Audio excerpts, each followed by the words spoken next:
Qui ne la connaît pas? Elle est la compagne fidèle dans les situations les plus diverses. La source fiable d'informations importantes. Elle nous aide dans nos recherches et pour planifier des itinéraires. Elle est aussi variée que ses utilisateurs potentiels.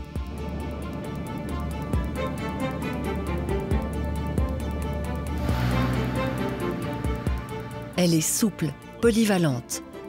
Pour s'orienter correctement, la carte nationale suisse de Suisse Topo est disponible sous différentes formes. Des géodonnées à jour et de haute précision sont toujours davantage demandées. Pour pouvoir utiliser ces données dans plus de domaines encore, pour mieux répondre aux désirs de ses nombreux clients, la carte nationale s'offre une nouvelle présentation.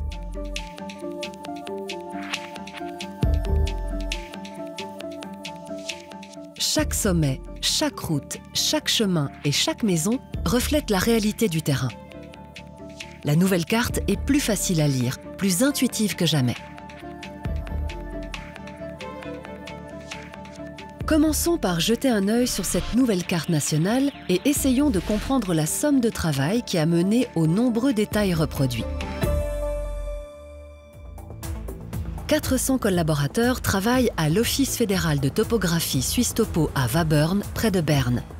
Ils s'occupent de mesurer et de cartographier la Suisse jusque dans ses moindres recoins. Dass wir überhaupt eine neue Landeskarte machen. Les changements apportés à la nouvelle carte nationale nous permettent d'espérer plus de flexibilité. On peut très simplement modifier les couleurs. Certains contenus peuvent être masqués ou remplacés par d'autres. S'il ne s'agissait que d'apporter quelques modifications à la carte papier, le jeu n'en vaudrait pas la chandelle. Mais ce système est bien plus riche en possibilités. Ces nouveautés nous ouvrent des perspectives encore inimaginables il y a peu.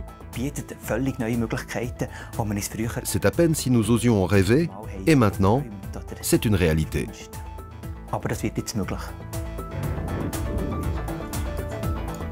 Dans une première étape, on améliore la lisibilité. Pour ce faire, on adopte une nouvelle typographie et les textes sont déplacés si nécessaire pour préserver les détails de la carte. La police de caractère utilisée jusqu'à présent n'était plus d'actualité. Avec ses empattements et ses obliques, elle rappelait plutôt la mode des années 50. La nouvelle police occupe moins de surface et est donc plus adaptée à la carte parce qu'elle laisse plus de place pour les détails. Les cartes au 1/25 millième s'alignent sur le modèle des cartes au 1/50 millième et 1/100 millième et adoptent désormais les nouvelles couleurs. À l'époque, lorsque les anciennes cartes ont été dessinées, les couleurs n'avaient pas l'importance qu'elles ont aujourd'hui. Et les possibilités techniques d'impression en couleur étaient relativement limitées. Les autoroutes seront désormais affichées en orange, les routes de liaison en jaune, les routes de transit et les lignes de chemin de fer en rouge. La couleur rouge des lignes ferroviaires offre son lot d'avantages. Vu que les voies ferrées sont indiquées en rouge, nous pouvons logiquement indiquer aussi le nom des gares en rouge. C'est ainsi plus facile pour se repérer. Lorsque je descends du train à une gare, je vois tout de suite sur la carte où je me trouve.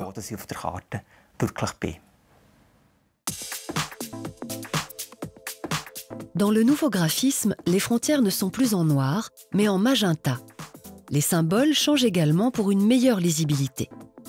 Les limites d'État sont représentées par une ligne colorée couverte par une bande plus large. Pour les limites de canton, la ligne est couverte par une bande plus fine. Un trait fin continu montre les limites de district et un pointillé fin indique les limites des communes. Les signes conventionnels pour les routes et les chemins changent également. Il y a une nouveauté importante au niveau de la représentation des routes. On distingue désormais les routes goudronnées de celles qui ne le sont pas. Certaines petites routes étaient représentées par un trait fin continu d'un côté et discontinu de l'autre. Ce symbole a été supprimé. Souvent, cela laissait penser qu'il s'agissait d'une route non pavée, mais dans les faits, c'était parfois une route goudronnée et parfois non.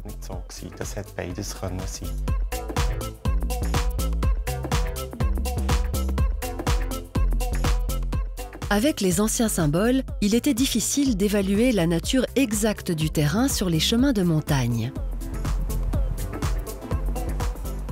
Avec la nouvelle symbolique, les chemins de montagne qui font partie d'un réseau de chemins de randonnée mais qui ne sont pas clairement balisés sur le terrain sont nouvellement en pointillés. Les réactions sont très positives, et particulièrement celles du club alpin suisse. C'est une question de sécurité. Le fait de savoir si un véritable chemin existe ou s'il ne s'agit que d'un simple balisage est une information précieuse qui permet de préparer une excursion dans les meilleures conditions.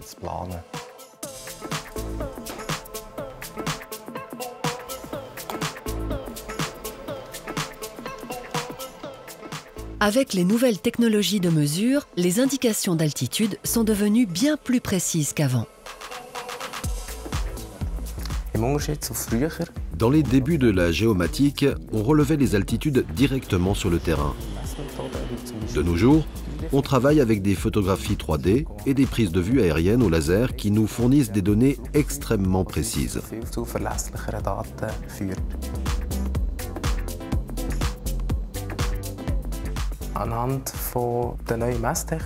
Grâce à ces nouvelles méthodes, 50% des indications d'altitude seront modifiées. Ce n'est pas lié à l'érosion, mais bien parce que les mesures sont beaucoup plus précises. Les données recueillies sont automatiquement transmises au système de cartographie. La série de cartes nationales au 1/25 millième, par exemple, comprend 247 cartes qui couvrent l'ensemble de la Suisse. Elles seront toutes mises à jour d'ici 2020. Mais ces nouvelles cartes sont bien plus que de simples tirages papier. Depuis les débuts de la mensuration en Suisse, les techniques n'ont cessé de s'améliorer. Nos précurseurs essayaient déjà de rapporter les détails du paysage sur la carte avec un maximum de précision. Ancêtre de Suisse Topo, le Bureau topographique fédéral a été fondé à Genève en 1838.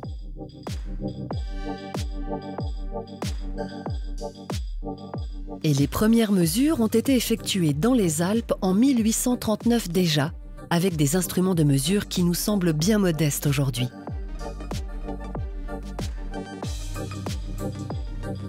Jusqu'à tout récemment, les cartographes ne disposaient pas des moyens nécessaires pour stocker de manière standardisée toutes les données recueillies et pour les utiliser en ligne.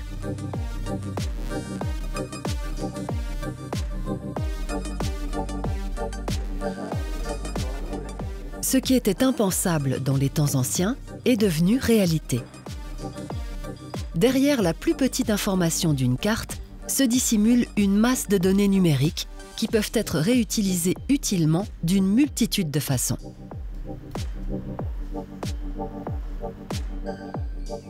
Les collaborateurs de Suisse Topo gèrent un énorme volume de données de base qui alimente un modèle du paysage en 3 dimensions.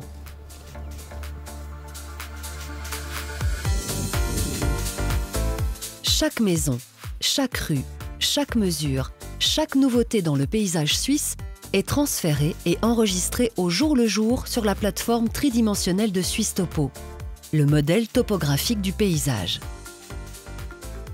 Ce modèle est une base de données centralisée qui sert de support à tous les travaux sur carte de Suisse Topo.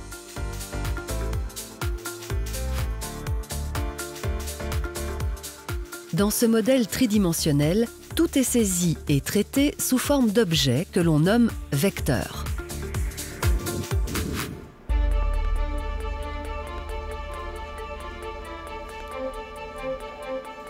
Un vecteur, contrairement à un pixel, ne renseigne pas que sur sa couleur, mais est en relation directe avec une masse d'informations, comme son type, sa situation, sa forme ou ses dimensions.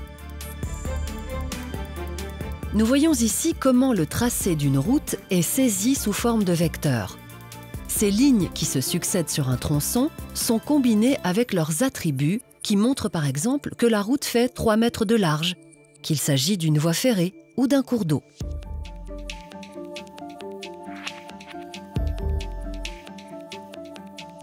Notre modèle topographique du paysage suisse est une immense mosaïque qui réunit plus de 17 millions d'objets vectoriels. Le travail de Suisse Topo consiste à exploiter ces informations pour créer une image de la Suisse en 3 dimensions. Sur la base de ces données, on peut proposer quantité de versions des différents modèles de cartes pour chaque utilisation. L'utilisateur trouvera toutes ces versions des cartes en libre accès sur le site internet de Suisse Topo. Cartes de randonnée en raquettes, cartes aériennes, cartes militaires ou cartes des réserves naturelles par exemple, sont toutes à disposition. Elles sont une aide incomparable pour planifier nos activités de plein air. Disponibles à toutes les échelles et sous les formes les plus diverses, les nouvelles cartes nationales sont produites dans l'imprimerie interne de Suisse Topo. Elles sont bien plus que de simples cartes imprimées. Les nouvelles cartes nationales sont le symbole d'un énorme pas vers l'avenir. Jamais une représentation de notre pays n'avait été aussi détaillée ni aussi précise. Sans parler de leur lisibilité, de leur facilité d'utilisation et de leur polyvalence.